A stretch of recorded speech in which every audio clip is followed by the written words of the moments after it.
本次东盟峰会，美国总统拜登没有出席，而是派出副总统哈里斯前来参加，这让东道主印尼大感失望。而就在峰会召开前一天，美国与菲律宾在南海海域搞起联合巡航，引发外界关注。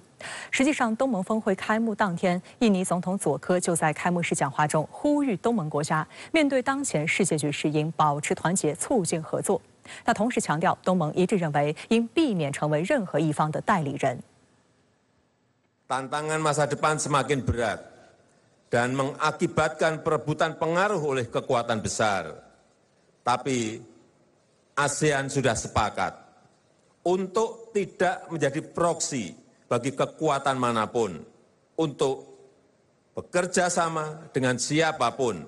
bagi perdamaian dan kemakmuran. 印尼总统佐科在致辞时还提到，东盟是一艘巨轮，应把东盟这艘船视作促进合作的场所，不仅是为了该地区，也是为了整个世界。东盟有能力将自身打造成经济增长的中心，为此东盟必须更加团结。基于此，佐科突出强调，东盟不会允许东南亚地区成为任何一方争夺权力和影响力的代理人，东盟不能成为破坏性竞争的竞技场。今年以来，佐科已多次做过类似表态。2月3号，佐科在会见东盟各国外长和东盟秘书长时表示，东盟应致力地区和平与稳定，绝不能成为任何方面的代理人。7月14号，佐科在出席东盟外长会以及东亚合作系列外长会时，再度强调，东盟不能成为斗争的舞台，不能成为任何国家的代理人。东盟将与伙伴国进行真正的合作，相互支持，致力于加强团结，维护地区和平与稳定。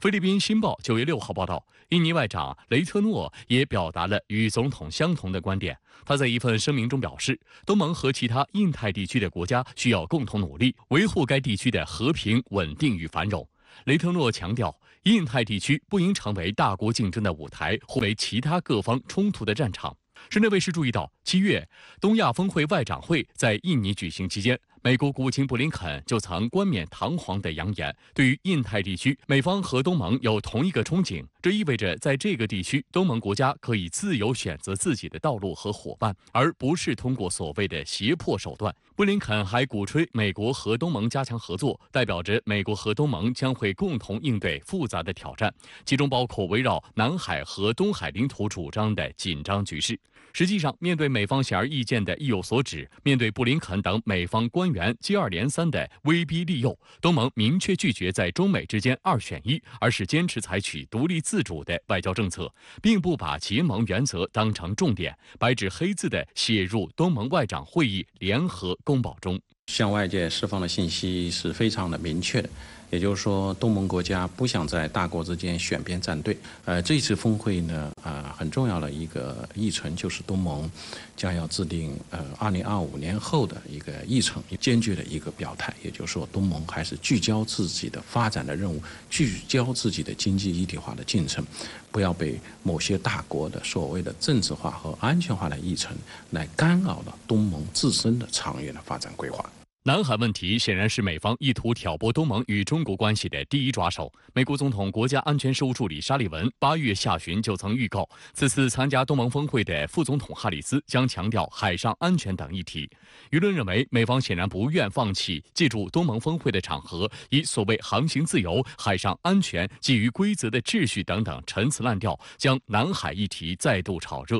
不过，东道主印尼恐怕要让美国失望了。8月24号，美国和印尼两国防长在美国举行会晤，会后，美国和印尼各发表了一份联合声明。联合声明中出现了涉及南海问题的关键表述，但令外界惊讶的是，这两份联合声明的相关内容并不一样。美国版的联合声明中有这么一句话：双方一致认为，中华人民共和国在南海的扩张性海洋主张不符合联合国海洋法公约所体现的国际法。但在印尼的联合声明中，压根没有这句话，也就是说，印尼并不认同美国的说法，而美国在与印尼的联合声明中显然是在夹带私货，试图挑拨中国和印尼乃至中国与东盟的关系。对此，印尼防长也亲自出面回应否认美方声明中的内容，表示我们与中国有着非常好的关系，我们相互尊重，我们相互理解。深圳卫视注意到，第43届东盟峰会的网站显示，重点讨论南海行为准则是本次系列峰会要达成的明确目标中的一项。而7月在雅加达举行的中国东盟外长会上，中国就已经与东盟10国就南海行为准则达成重要共识。印尼外长雷特诺当时介绍，东盟和中国已经完成南海行为准则单一磋商文本草案2读，并通过加快达成南海行为准则指针文件。8月中旬，中共中央政治局委员、外交部长王毅在访问新加坡和马来西亚期间，与两国政要会面时就强调，中方愿同东盟各国一道，加快推进南海行为准则磋商，争取早日达成行之有效、富有实质意义、符合包括联合国海洋法公约在内国际法的地区规则。我们相信，中国和东盟国家完全有能力、有智慧维护好南海的和平稳定，建设好我们的共同家园。南海沿岸的国家实际上对于美国的这种所谓的规则、所谓的这种在南海的这种军事的存在实际上是抱有一定的这种戒心的。他们更多的还是通过与中国共同的制定南海行为准则来管控南海的分歧，这都是包括印尼在内的东盟国家他们的目的。美国在这里面不断的以所谓的海上的安全打着规则的旗号，实际上在地区国家中并不得人心。美方显然不会善罢甘休，极力拉拢菲律宾成为其马前卒。9月4号，菲律宾军方宣布，菲美两国海军军舰在南海进行了一次联合巡航。菲律宾武装部队声明声称，菲海军导弹护卫舰何塞里萨尔号和美海军阿里伯克级导弹驱逐舰拉尔夫约翰逊号参与了联合航行。菲律宾西部司令部海军第41特遣部队和美国第7舰队进行了分区战术演习。与美菲此前联合军演不同，外界对此次联合巡航有2个关注重点：一是美菲首次在巴拉望岛以西的南海水域毗邻南沙群岛的位置进行联合巡航。东盟峰会5号在印尼雅加达开幕，而此次美菲选择在峰会召开前夕举行南海联合巡航，这不仅是企图向外界释放出强化美菲同盟的信号，也意在对参会东盟国家在南海问题上的立场形成干扰，进一步的彰显了美国试图在干扰东盟系列峰会的这个具体的一种议程，干扰东盟系列峰会所聚焦的这种经济方面的这种议题。菲律宾方面呢，应该在这个方面应该保持清醒的头脑。美菲的这种联合巡航呢，只是一个个案，如果要把它变成一种常态化的机制的话，毫无疑问会长期的损害中菲关系，这个也不利于中国和东盟正在推进的南海行为准则的谈判。值得注意的是，美国总统拜登缺席东盟峰会及系列会议，却计划在7号至10号先飞抵印度参加20国集团 G20 峰会，紧接着再访问越南。路透社此前引述东盟外交官的话说，鉴于美国政府公开强调与东南亚地区关系的重要性，拜登缺席东盟峰会令人非常失望。一名高级外交官还提到，印尼把通常在11月举行的东盟峰会特意安排在9月，就是为了方便拜登出席东盟峰会后再前往印度参加 G20 峰会。美联社5号引述印尼前外交部长马蒂纳塔莱加瓦的话说，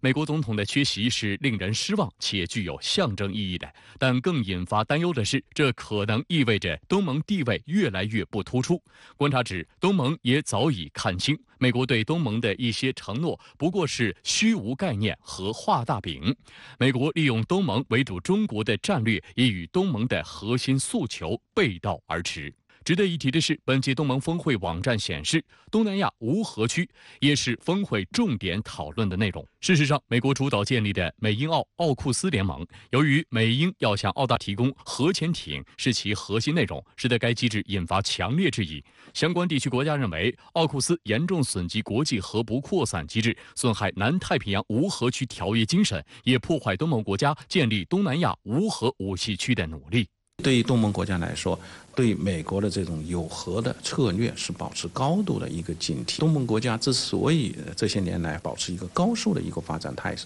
很重要的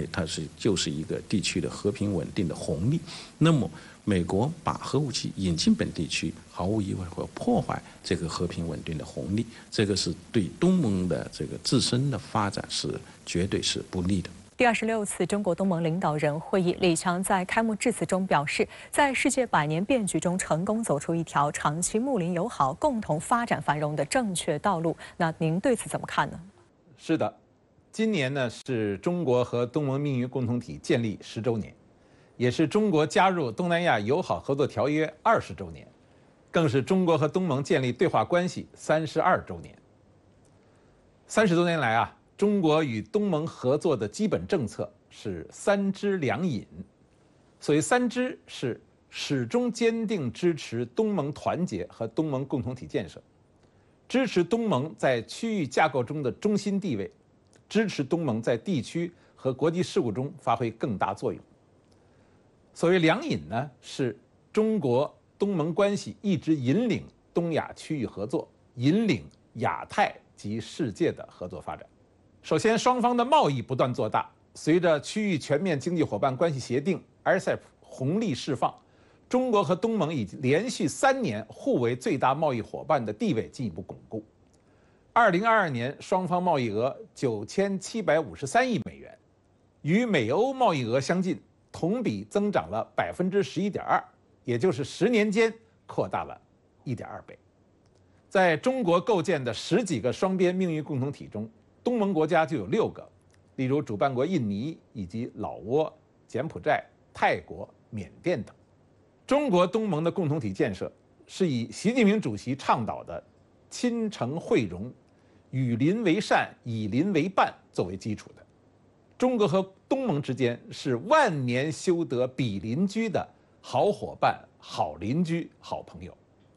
我们所拥有的不仅仅是每年近1万亿美元贸易额所展现的利益共同体，而且是同舟共济、守望相助、合作共赢的精神财富。这次东亚峰会，中日韩都来参会，那您怎么看中国与日韩两国的互动呢？近来，中国在与东南亚合作不断升级的同时，与东北亚的日本、韩国关系却不那么乐观。美日韩的军事捆绑，尹锡悦那种连韩国民众也很难接受的极端保守倾向，岸田政府那种连日本民众也很难接受的核污水排海等等，都使得日韩与东亚乃至国际社会的关系出现了一些负面的微妙变化。在这个变局中，中国首当其冲。但是呢，日韩作为东亚国家呀，都是中国的近邻啊，更感受到安全靠美国，可是经贸又不能不靠中国的这种双重压力。日韩两国都长期以中国作为最大贸易伙伴，每年对华贸易额都在3600亿美元上下，恰好都相当于两国对美国每年1800亿美元贸易额的2倍。尤其在 RCEP 落地后，更面对着重大的发展机遇，尤其是作为经济大国的日本，很难呢在抗中联美这棵树上吊死，总是想寻找一条左右逢源之路。日韩面对的这种困局啊，是多种因素交织而成的。作为亚洲地区唯一的联合国常任理事国、负责任大国的中国，一贯主张中日中韩友好合作、互利共赢。当年战争50年不幸，留下了那么多的仇恨苦难，都没有挡住中日韩人民走向和平、走向和解、走向合作的道路。今天，美日韩所谓准同盟的色厉内荏，也同样不能阻挡中日中韩关系的改善与发展。目前虽然还有很多并非马上可以解决的难题，但是利用像东亚峰会这样的多边场合，重启中日中韩以及曾一直坚持的中日韩对话，相互阐明立场和底线，务实面对今天的困难和公约数，也不失为一种缓解矛盾、降解冲突的相处之道。至少呢，应该避免让美国在一旁看我们亚洲人的笑话。6号上午，国务院总理李强在印尼雅加达出席第26次中国东盟10+1领导人会议。李强表示，2013年习近平主席在印尼提出建设更为紧密的中国东盟命运共同体。10年来，中国与东盟在世界百年变局中成功走出一条长期睦邻友好、共同发展繁荣的正确道路。东盟轮值主席国印尼总统佐科、菲律宾总统马科斯、新加坡总理李显龙、越南总理范明正等出席会议。当地时间6号上午，李强抵达中国东盟领导人会议会场，并与在此迎候的印尼总统佐科握手致意。随后，李强与参与此次会议的10位东盟国家领导人合影留念。李强在会议上就构建更为紧密的中国东盟命运共同体提出4点建议：一是携手打造经济增长中心，加强互联互通，深化产业链、供应链合作；二是携手推进新兴产业合作，加强新能源汽车、光伏、人工智能等领域合作；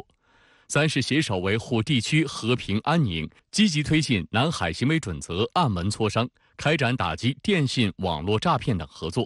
四是携手扩大人文交流，进一步加强文化、旅游、培训、青年等领域合作。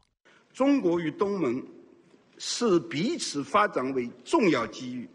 始终保持市场相互开放。双边贸易额去年我们已经达到9700亿美元，比10年前增长了1倍多，已经连续3年互为最大贸易伙伴。只有我们持续坚守正确的道路，未来无论经历怎么样的风雨，中国和东盟的合作都将牢不可破，行稳致远。李强强调，中国与东盟是拆不散、离不开的好邻居、好兄弟、好伙伴。中国愿与东盟国家坚守团结自强初心，秉持合作共赢精神，建设好我们和平、安宁、繁荣、美丽、友好的共同家园。与会东盟国家领导人热烈欢迎李强总理与会，高度评价东盟和中国合作取得的成果，表示东盟中国全面战略伙伴关系为地区人民带来巨大福祉，促进了地区和平发展稳定。东盟国家愿同中方进一步增进互信，加强同“一带一路”倡议对接，深化农业、贸易、投资、数字经济、科技、教育、文化等领域合作，携手应对气候变化等全球性挑战。东盟国家欢迎在制定南海行为准则方面取得进展，期待尽早完成东盟中国自贸区升级谈判，共同办好第20届中国东盟博览会。愿同中方一道把握机遇，应对挑战，打造东盟中国命运共同体。会议就“一带一路”倡议同东盟印太展望互利合作发表联合声明，通过中国东盟关于深化农业合作的联合声明，中国东盟农业绿色发展行动计划2023到2027，中国东盟关于加强电子商务合作的倡议，共同推进实施中国东盟科技创新提升计划的联合倡议等成果文件。欢迎签署中国东盟技术合作协议，宣布2024年为中国东盟人文交流年。今年是中国和东盟建立这个命运共同体，达成这个共识10周年，所以也是中国东盟关系，就是越来越走向深入合作，越来越广泛。拓展的一个契机。我觉得这几点建议都是非常务实的，然后也是非常契合当前不管是东盟还是从中方来说对于这个合作的关切。那中国东盟合作这也是我们非常看重的领域。这次这个中国东盟10+1会议也都会起到一个非常积极的推动作用吧。5号下午，李强乘坐的包机抵达雅加达苏加诺哈达机场，礼宾沿红毯两侧列队致敬。身着传统服装的当地民众跳起印尼民族舞蹈，喜迎中国贵宾。印尼对华合作牵头人、统筹部长卢胡特和中国驻印尼大使陆康、驻东盟大使侯彦奇等到机场迎接。当晚，李强在雅加达出席中国印度尼西亚工商界晚餐会并致辞。印尼对华合作牵头人、统筹部长卢胡特和约200名两国工商界代表出席。印尼作为我这次出访的首站，我是为发展而来，为和平而来，为友谊而来，也为合作而来。李强表示，中国和印尼是隔海相望的好邻邦、好兄弟、好伙伴，两国友好关系历久弥新。近年来，在两国元首战略引领下，中印尼关系实现长足发展，为两国人民带来了实实在在的利益。两国互为重要贸易伙伴，投资合作跨越式发展，产业链、供应链深度交融，实现相互成就。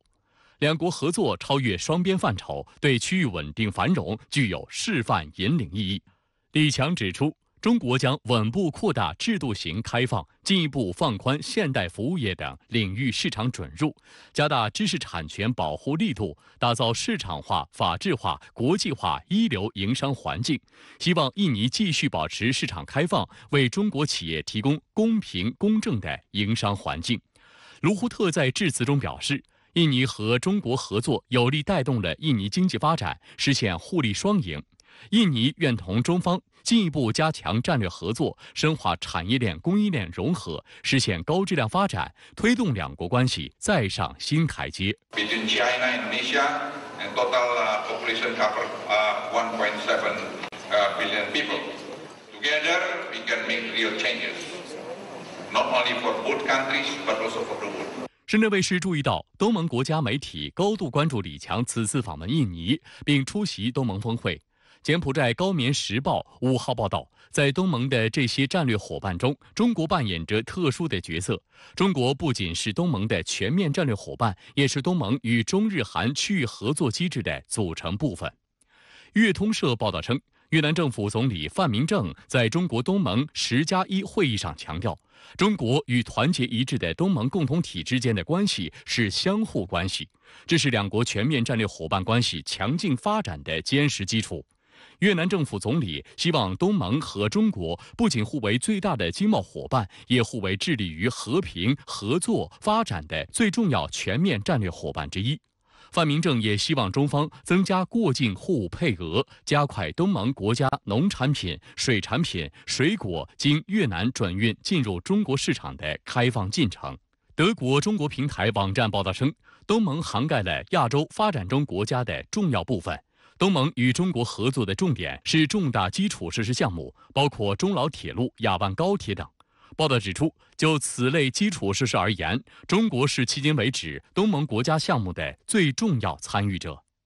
因为这一次是李强总理上任以来首次出访，然后也是第一次参加这个东盟系列峰会，所以东盟国家还是很期待看到这个新的中方的高层领导人，在这个东盟峰会上的表现，以及他对于中国东盟峰会或者说是与中国与东盟的合作有什么新的倡议，然后新的提法或者新的态度，我想这个都是东盟方面很关注。可能美国现在对于东盟它实际上的表现，可能还多少还是会让东盟方面有所失望，所以东盟也是非常期待这个中方对东盟表示出更积极的支持的态度。当地时间9月6号下午，国务院总理李强在雅加达出席第26次东盟与中日韩10+3领导人会议。李强表示，过去20多年，10+3合作机制经历多次危机考验，在推动地区发展繁荣中发挥着重要作用。越是遇到困难的时候，越是需要抱团取暖、团结协作。国家之间出现分歧、出现争端，有时是因为认知有偏差。有时候是认为利益有摩擦，有时候也是因为有一些外部不应有的干扰。关键是我们大家要正视问题，消除误解，管控分歧。管控分歧，当前很重要的是要反对选边站队，反对集团对抗，反对新冷战。李强在东盟与中日韩10+3领导人会议上指出，当前世界进入新的动荡变革期，全球发展事业面临巨大挑战，我们要始终把发展摆在地区合作的优先位置。中方愿与各方以落实新一期10+3合作工作计划为契机，围绕共同打造经济增长中心，重点做好3件事情：一是持续推进区域经济一体化。要持续释放区域全面经济伙伴关系协定红利，更大力度促进要素自由流通，推动贸易投资扩容升级。希望各方支持香港作为首批新成员加入协定。二是持续深化地区产业分工协作，要秉持开放合作、互利共赢精神，继续发挥地缘邻近、经济互补等优势，推动地区产业链、供应链在稳定畅通中优化升级。三是持续加强科技创新引领带动，中方愿与各方深化数字经济、清洁能源、新能源汽车等领域创新合作，共促新兴产业发展，共同培育更多新的经济增长点。李强就日本福岛核污染水排海问题阐明中方立场，表示核污染水处置关乎全球海洋生态环境和民众健康，日方应该忠实履行自己的国际义务，同邻国等利益攸关方充分协商，以负责任方式处置核污染水。与会领导人表示，10+3合作为维护地区稳定、促进地区发展作出重要贡献，各方应协调行动，坚持多边主义，以落实新一期10+3合作工作计划为契机，深化经贸、投资、数字经济、绿色低碳发展等领域合作，携手应对气候变化、能源和粮食安全等全球性挑战，为地区稳定与繁荣注入新动力，将东亚打造成和平与增长中心。这一次的东盟10国与中日韩领导人会议不仅是疫情之后的第一次会议，更是中国新总理与日本和韩国领导人的第一次的正式会面。因此，这一次的会面也可以理解为是为了恢复举办中日韩3国首脑峰会的一次热身赛。无论是韩国总统还是日本首相，大家依然在乎中国，需要与中国保持沟通。那么今天的会议就显示了这一成果。路透社6号引述日本外务省的消息称，日本首相岸田文雄在此次会议前与李强进行了短暂的交谈。岸田文雄表达了建设性且稳定的日中关系的重要性，并就日本福岛核污染水排海说明了日方立场。日方为一己之私，于8月24号开始排放核污染水入海，使本已紧张的中日关系更加紧张。中国海关总署随即宣布全面暂停进口原产地为日本的水产品。日本智库指出，由于中国客户在日本水产品出口和旅游业中占据很高比重，中日关系紧张将对日本经济造成打击。旅日资深媒体人徐静波认为，中日两国在核污染水排放入海的问题上立场对立，但其实在下午的讲话中，李强总理已经向日本提供了解决问题的方案，那就是充分协商。日本在福岛核污染水的排放问题上面一直没有与中国这么一个重要的邻国进行过很好的协商，接下来就需要日方拿出诚意来，与中国和韩国建立3国长期协商与联合监测机制，妥善解决对立。在6号举行的外交部例行记者会上，有日本记者再就核污染水问题进行提问。外交部发言人毛宁表示，我们希望日方能够正视国际社会的关切，做出有诚意、真正基于科学取信国际社会的说明，而不是继续淡化、掩盖核污染水排海的危害。事实上，福岛核污染水的成分复杂，即使是经过净化，仍然含有碳14、钴60、锶90、碘129、铯137等几十种放射性核素。不管怎么称呼，都不会让核污染水中的放射性核素消失，这个日方需要正视。我们注意到，日方一直执意将核污染水称作所谓处理水。对此，发言人在今天的记者会上再次重申，处理水一词由日方自己发明。日本反复宣传含氚浓度没有异常，并营造核污染水中只含有氚的假象，这种偷换概念的做法蒙蔽不了国际社会。韩国总统尹锡悦在此次中日韩领导人会议上呼吁尽快实现中日韩3国首脑会谈，称希望与中日2国政府进行紧密沟通。在访问印尼前夕，尹锡悦5号在接受《印尼日报》《罗盘报》书面采访时表示，中日韩3方合作应重回正轨。他说，作为中日韩政府间三边协商机制的轮值主席国，韩方将为激活三边合作而竭尽全力。若东北亚三国间的合作重新焕发活力，10+3之间的合作也将被注入更大的动力，这将进一步加强东盟中心地位。韩国自2020年起担任中日韩三方对话机制的轮值主席国。然而，因为新冠疫情以及三国之间复杂关系，已经近4年没有举行过三方对话。先前，尹锡悦在与日本首相岸田文雄会晤时，两人确认了尽快重启三方对话的重要性。8月31号，中共中央政治局委员、外交部长王毅应约同韩国外长朴振通电话。王毅表示，希望韩方加强战略自主，抵制各种逆全球化操作和脱钩断链，深化两国各领域互利合作，更好造福两国人民。中方支持韩方作为中日韩合作主席国，为推动三方合作发挥积极作用。韩国总统尹锡悦在今天的领导人会议上面呼吁尽快举行中日韩三国首脑峰会，一方面是为了发挥韩国作为轮值主席的召集人的作用，同时呢，他也希望通过三国政府首脑的面对面的对话，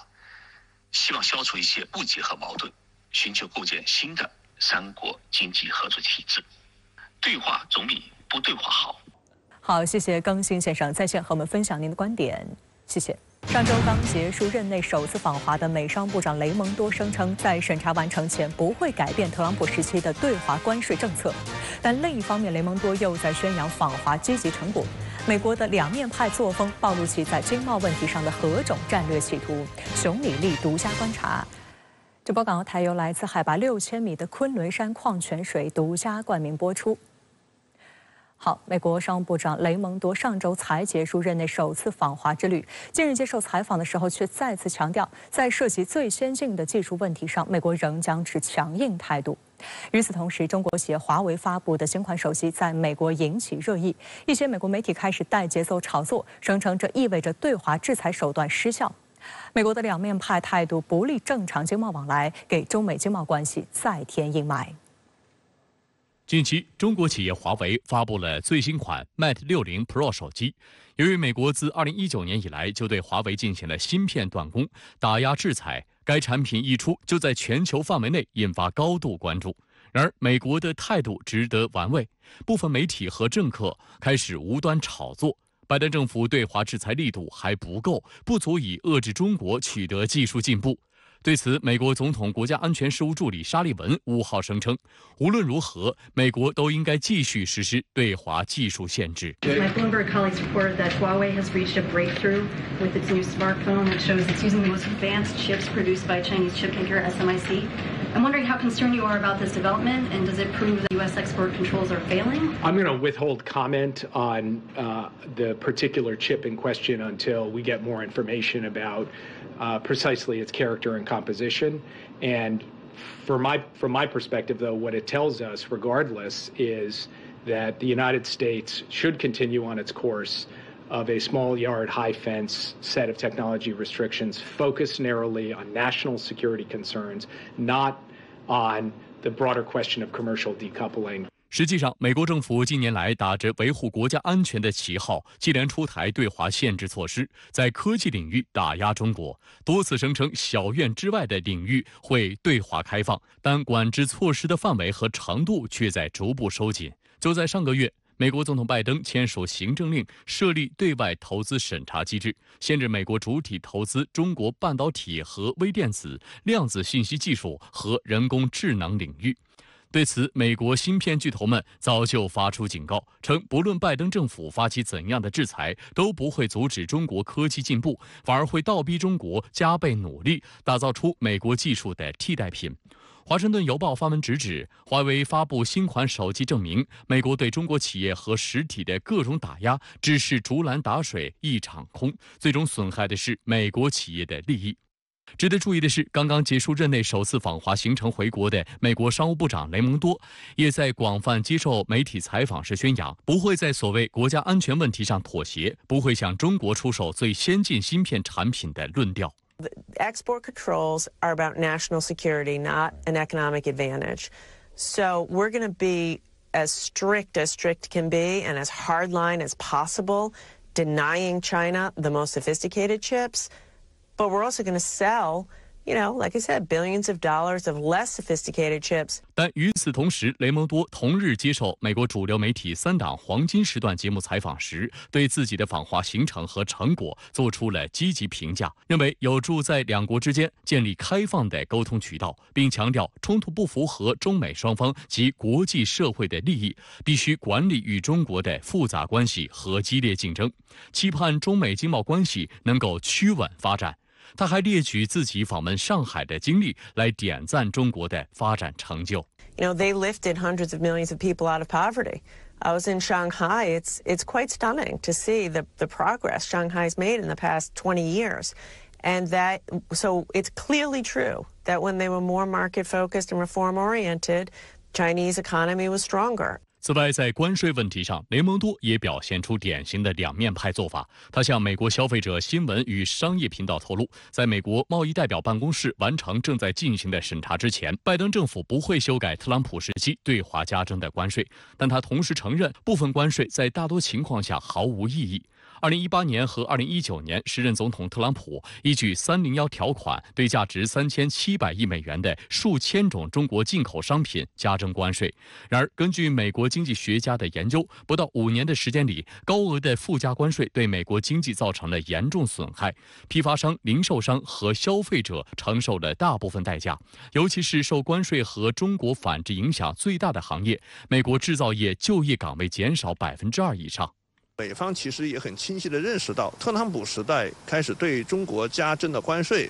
对于美方自己呢，其实也是有危害的。当然，对于中美贸易呢，具有更加直接的影响。但是呢，目前呢，从拜登政府决策团队本身来看呢，他们还是希望能够将关税，或者说将特朗普时代加征的部分关税，作为对中国施压的有效手段，作为和中国进行讨价还价的资本。观察指出，雷蒙多近期的表态再度暴露出美国既不愿放弃恶华制华的企图，却又想通过稳定中美经贸获取经济利益的盘算。他一方面强调中美关系是互利的，一遍又一遍地重复不愿与中国脱钩，但另一方面又坚持对华敌对性、歧视性的管制措施。归根结底，美国并非不看重中美经贸关系，而是意图将中美经贸关系纳入其所谓的小院高墙模式中，以满足美国自身利益。这种状态也正是当下美国在对华经贸问题上充满纠结的真实写照。美方目前呢打的如意算盘就是，一方面呢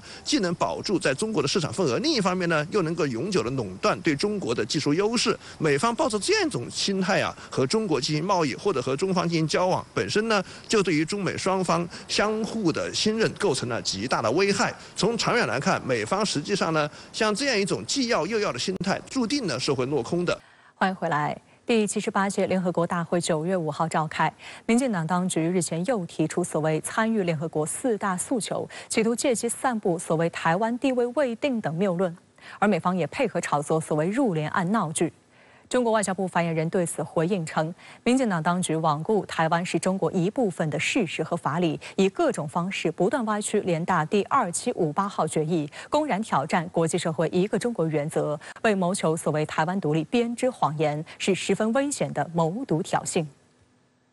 第78届联合国大会于9月5号在纽约总部开议，民进党当局为强刷存在感，于8月29号召开新闻说明会，提出包括所谓改善2758号决议，让台湾民众出席联合国活动等诉求，企图借机散布所谓台湾地位未定等谬论。对此，外交部发言人毛宁5号表示，民进党当局罔顾台湾是中国一部分的事实和法理，以各种方式不断歪曲联大第2758号决议，公然挑战国际社会一个中国原则，为谋求所谓台湾独立编织谎言，是十分危险的谋独挑衅。1971年10月25日，第26届联合国大会以压倒性多数通过第2758号决议，明确恢复中华人民共和国的一切权利，承认中华人民共和国政府的代表为中国在联合国组织的唯一合法代表，还要求将台湾当局代表从其非法占据的席位上驱逐出去。决议通过后，美国等少数国家为保留台湾在联合国的席位而提出的所谓双重代表权提案成为废纸一张。毛宁还强调，联大第2758号决议不仅从政治上、法律上和程序上彻底解决了包括台湾在内全中国在联合国的代表权问题，而且明确了中国在联合国的席位只有一个，不存在2个中国、一中一台的问题。事实上，从1993年以后，台当局一次又一次的在9月召开的联合国大会期间抛出所谓重返联合国提案。近年来，民进党当局更是进行一系列政治表演，除了民进党当局以及绿媒等在岛内宣传造势外，还采用各种手段在世界多国报纸和期刊上增加曝光度，同时拉拢那些所谓的邦交国进行提案，呼吁台湾入联。然而，这些政治表演最终均毫无意外地被联合国总务委员会否决。对于今天的民进党当局而言，他每年在做这样的一个既定动作，其实他有他自身的相应的政治算计。一方面，他需要向自己的支持者，尤其是向自己的深绿支持者宣示，他没有放弃去加入联合国这样的一个动作，哪怕这个动作是每年都在撞南墙，他也必须要去做。因为他如果放弃了做这个动作的话，就无异于向他的支持者表明他已经无能为力了。因此，虽然这种行为不断受到相应的抵制，不断的撞墙，但是我们仍然不能够低估这样的一种政治举措对于台湾社会的某一部分群体而言，仍然具有非常重要的意义。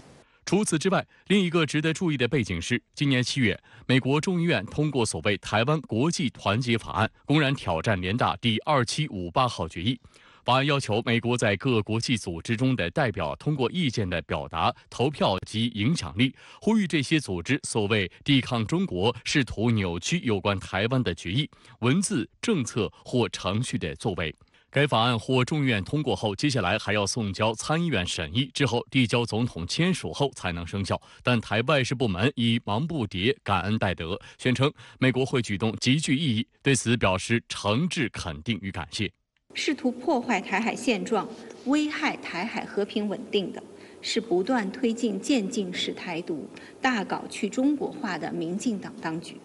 是不断虚化、掏空一个中国原则，纵容支持台独分裂活动的外部势力，他们才是破坏台海现状的罪魁祸首。